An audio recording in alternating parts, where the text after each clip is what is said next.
बड़ी खबर सामने आ रही है, उसका रुख कर लेते हैं। तो इस बीच दिल्ली एनसीआर से बड़ी खबर। दिल्ली एनसीआर में वायु प्रदूषण लगातार बढ़ रहा है। 649 के पार AQI पहुंच चुका है और कई इलाकों में 400 के पार AQI बना हुआ है। आनंद विहार में एयर क्वालिटी इंडेक्स 543 दर्ज किया गया और दूसरी ओर यमुना में भी जहरीली सफेद चादर छाई हुई है। लोगों को सांस लेने में परेशानियां हो रही हैं, लोग दिक्कतों का सामना कर रहे हैं बढ़ते पॉल्यूशन की वजह से। जिस तरीके से पॉल्यूशन का लेवल दिल्ली एनसीआर में बढ़ रहा है, दिल्ली एनसीआर में वायु प्रदूषण एक बार फिर से बढ़ चुका है और 649 के आंकड़े को AQI पार कर चुका है। आनंद विहार में AQI 543 दर्ज किया गया है। यमुना में जहरीली सफेद चादर छाई हुई है, जहरीला सफेद झाग देखने को मिल रहा है, लोगों को सांस लेने में दिक्कत हो रही है। बड़ी खबर है जो इस बीच सामने आ रही है, लोगों को सांस लेने में भी दिक्कत हो रही है। दिल्ली एनसीआर में वायु प्रदूषण जो है वो बढ़ गया है, ये बड़ी खबर है जो इस बीच सामने आ रही है। और आसमान में भी स्मॉग की एक चादर जो है छाई हुई नजर आ रही है, लोगों को सांस लेने में दिक्कत हो रही है।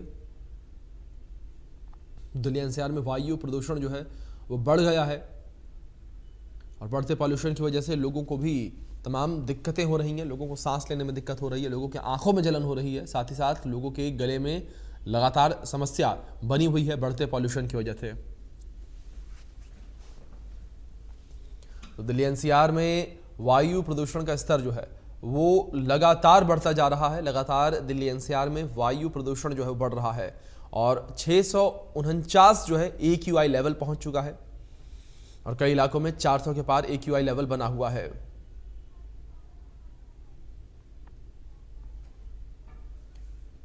इस बीच रोहतक से दिनेश कौशिक हमारे सहयोगी जुड़ गए हैं, सीधे उनका रुख करते हैं और ताजा स्थिति जानते हैं। दिनेश, जानकारी आपसे रोहतक को लेकर लेना चाहेंगे, क्या स्थिति रोहतक में इस वक्त बनी हुई है पॉल्यूशन को लेकर?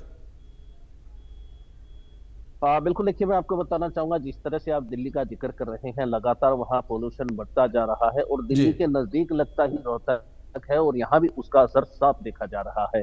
हालांकि AQI की आज बात करें तो इतना नहीं है, लेकिन फिर भी खतरनाक सतर पर है। 200 से ऊपर का AQI आज नापा गया है सुबह 7 बजे और उसको लेकर भी काफी दिक्कतों का लोगों को सामना करना पड़ रहा है। मैं आपको दिखाना चाहूंगा कि पीछे आप देख सकते हैं कि जी स्मोक की एक जो है चादर आपको साफ नजर आ रही होगी और सामने बिल्कुल। जो है सूर्य देव जरूर निकले हैं, लेकिन साफ तरह से नहीं देख पा रहे हैं। यदि आप रोहतक की बात करें तो दोपहर 12 बजे तक ही सूर्य की जो किरणें हैं वो पूरी तरह से धरती पर पहुंच पा रही है, यानी खुलकर जी सूर्य निकल पा रहा है। लेकिन ये सारा जो मामला है, ये सारा प्रदूषण को लेकर है। आप सामने देख भी पा रहे होंगे, जो धान है उसकी कटाई यहाँ पर चल रही है। हालांकि जी अभी तक धान की कटाई पूरी तरह से यहाँ पर शुरू नहीं हुई है, जिसके चलते जो है पोल्यूशन फिलहाल कम इसलिए माना जा रहा है कि जो पराली है वो यहाँ पर नहीं जलाई जा रही है। जब धान की कटाई शुरू हो जाएगी और पराली जलाई जाएगी तब जी आलम क्या होगा, ये आप खुद ही सोच सकते हैं। लेकिन यदि आज की बात करें तो 250 के आसपास एयर क्वालिटी इंडेक्स नापा गया है और दिवाली से पहले रोहतक का एयर क्वालिटी इंडेक्स 150 से नीचे था और जैसे ही दिवाली आई और दिवाली के बाद से 300 से ऊपर चला जी गया है। कल तक भी 360 के आसपास एयर जी क्वालिटी इंडेक्स दिनेश, था। लेकिन जिस तरीके से आप जानकारी दे रहे हैं, एक चीज मैं आपसे और समझना चाहूंगा। आपने जिक्र किया कि दीपावली से पहले जो AQI लेवल था वो 150 से नीचे था, यानी कि गंभीर श्रेणी में नहीं था, लेकिन दीपावली के बाद AQI लेवल बूस्ट कर गया जो कि 350 को पार कर गया है। लेकिन दिनेश, इसमें मुख्य वजह क्या दीपावली के पटाखे या फिर जो पराली जलाने की खबरें लगातार निकलकर सामने आई या पराली जलाने के मामले निकलकर सामने आए, वो मुख्य वजह? बिल्कुल, देखिए जैसा मैंने पहले बताया कि यहाँ पर जो धान की कटाई है वो थोड़ा सा लेट शुरू होती है, क्योंकि जी बारिश लेट होने की वजह से धान की रोपाई भी लेट हो पाई है, इसलिए धान की कटाई फिलहाल अभी शुरू हुई है। उसके बाद ही पराली जलाने के मामले सामने आएंगे। बहरहाल पराली जी जलाने का यहाँ पर इक्का दुक्का मामला छोड़कर कोई भी मामला सामने नहीं आ रहा है। लेकिन दिवाली के बाद इसलिए क्योंकि जमकर आतिशबाजी हुई है, लोगों ने आतिशबाजी की है, रोक के बावजूद भी जमकर पटाखों की बिक्री हुई है और लोगों ने आतिशबाजी की है। यदि रोहतक जी की बात करें तो रोहतक में 4 फैक्ट्रियां हैं जो कि पटाखे बनाती हैं, चोरी छिपे पटाखे बनाकर जी बेचे जाते हैं।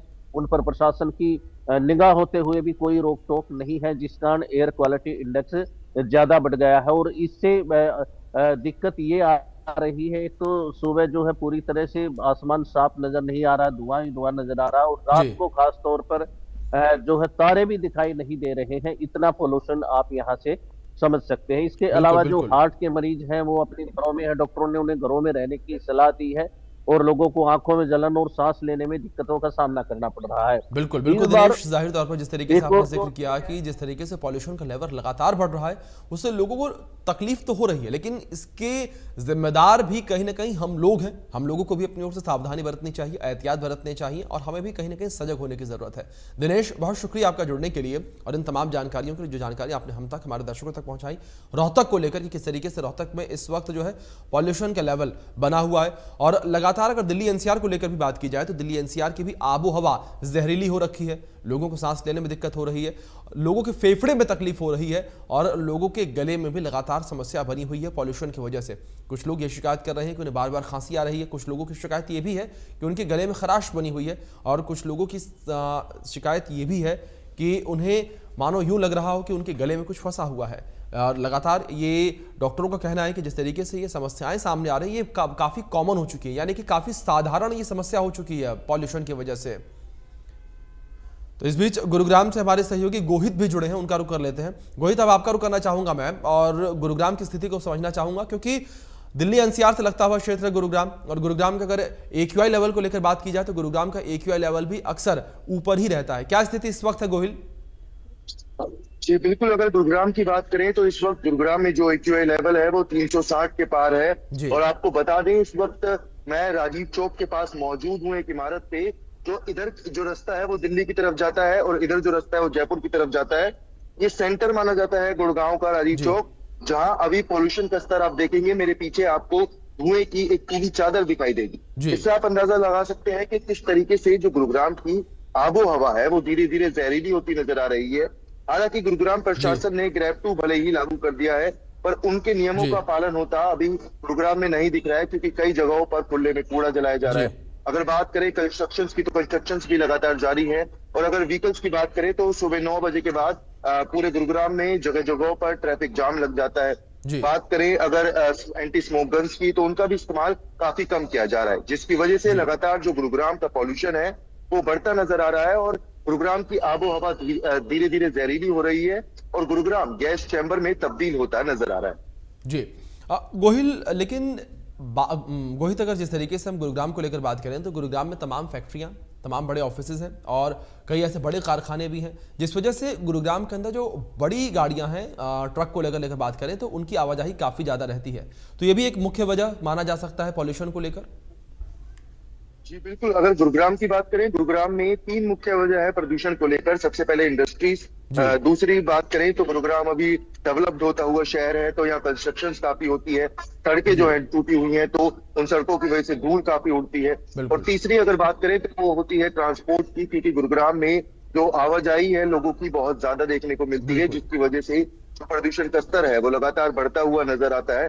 हालांकि जो टूटी सड़कें हैं उन पर पानी का छिड़काव अगर सरकार या प्रशासन द्वारा किया जाए तो वो धूल कम उड़ेगी, और जो प्रदूषण में जो हवा में PM 2.5 के जो कण है वो कम जमा होंगे। जी, हालांकि जो PM 2.5 है वो सबसे खतरनाक माना जाता है। और अगर कल की ही बात करें तो कल हमने जो मीटर देखा था, सुबह AQI meter Huda city centre के पास, तो उसमें जो PM 2.5 था वो 250 का आंकड़ा पार कर चुका था, जी, और PM 10 जो था वो 400 के आंकड़े को पार कर रहा था। तो आप इससे अंदाजा लगा सकते हैं कि जो ये प्रदूषण है कितना खतरनाक है, और बिल्कुल। धीरे धीरे ये हमारी सेहत बहुत ज्यादा हानि जी, करेगा।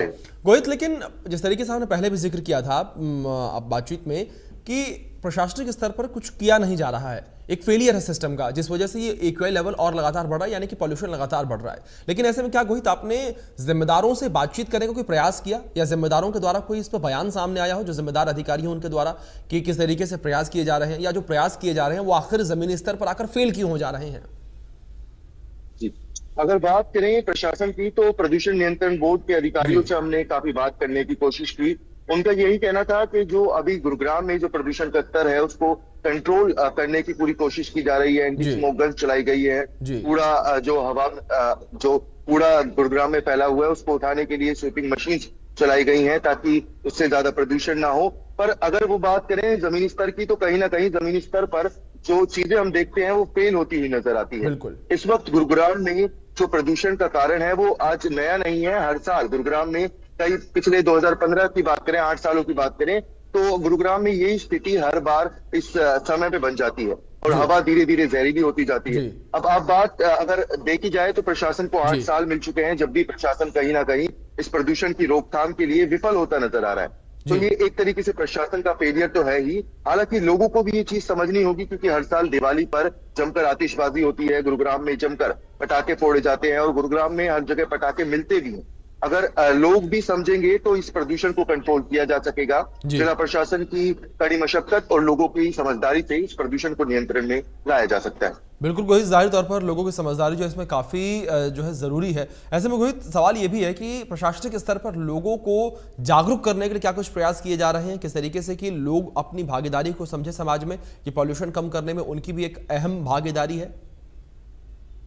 देखिए, इस बात को लेके कि प्रशासनिक स्तर पर क्या प्रयास किए जा रहे हैं, तो अभी प्रशासन कहीं भी कुछ लोगों को अलर्ट करने के मूड में दिखाई नहीं दे रहा है, क्योंकि गुरुग्राम में ग्रैब 2 के नियमों की खुलेआम धज्जियां उड़ती देखी जाती है। ग्राउंड की बात करें तो जगह जगह कूड़ा जलाया जा रहा है, जगह जगह जो है वो झाड़ू जो है वो लगाई जा रही है, टूटी सड़कें पड़ी हैं। तो कहीं ना कहीं प्रशासन लोगों को जागरूक करने में फेल होता हुआ नजर आता है, क्योंकि अगर गुरुग्राम में इस तरीके से प्रशासन अलर्ट होता तो अभी स्थिति का सामना नहीं करना पड़ता। और अभी तो ये स्थिति कुछ भी नहीं है। धीरे धीरे गुरुग्राम में और आबो हवा जहरीली हो सकती है, क्योंकि जो हवाएं हैं जिसकी वजह से ये प्रदूषण जो छट रहा था, हवाएं अभी थम चुकी हैं। तो धीरे धीरे प्रदूषण जो है वो एक जगह जो उसकी एक लेयर बनती जा रही है वो इकट्ठा होता हुआ नजर आ रहा है। और अगर इसको कंट्रोल नहीं किया गया तो गुरुग्राम में जल्दी ग्रैब 3 और ग्रैब 4 लागू कर दिया जाएगा, जिसमें लोगों को कई ज्यादा प्रतिबंधों का प्रतिबंध जो है उनका सामना करना पड़ेगा। जी बिल्कुल गोहित, जाहिर तौर पर कई प्रतिबंध देखने को मिल सकते हैं और एक बड़ा सिस्टम फेलियर भी कहा जा सकता है, जिस तरीके से लगातार दिल्ली एनसीआर में, गुरुग्राम में आबो हवा खराब होती चली जा रही है, एयर पॉल्यूशन जो है लगातार बढ़ता चला जा रहा है। फिलहाल बहुत शुक्रिया गोहित आपका जुड़ने के लिए और तमाम जानकारियों के लिए भी। इसी के साथ फिलहाल इस बुलेटिन में इतना ही। आप बने रहे इंडिया न्यूज़ के साथ।